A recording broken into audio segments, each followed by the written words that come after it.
रहेलस फसाइल मन चैत के महीना में ऊपर से नीचे भीजल रहता पसीना में।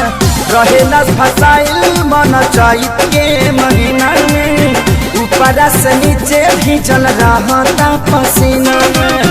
गरमी से देह पूरा झूलल रहता, गरमी से देह पूरा झूलल रहता।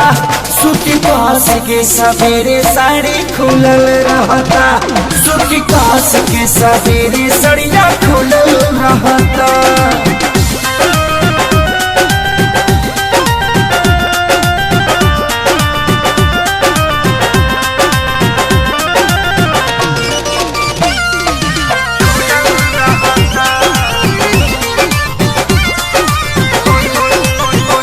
केतनो पिया तनिया मवा पका के हारी गई बुला पोछबो मना के।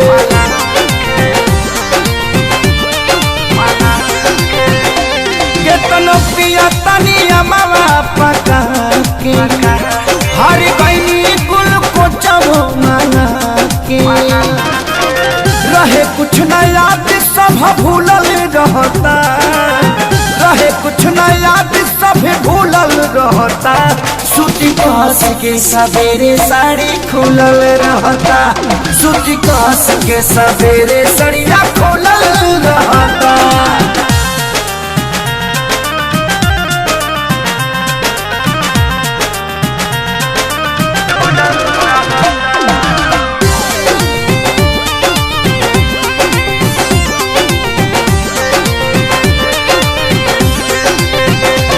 रहतानी कन्फ्यूज ये हमारी, कुछ बड़ा बड़ा बकुंदन खेसारी।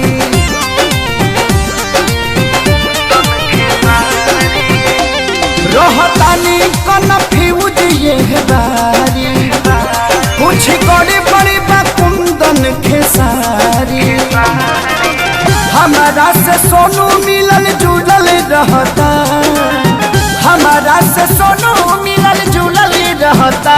सूती कास के सवेरे साड़ी खुलल रहता, सूती कास के सवेरे सड़िया खुलल रहता।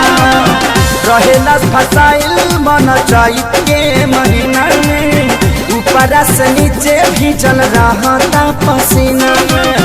गरमी से देह पूरा झूलल रहता, गरमी से देह पूरा झूलल रहता।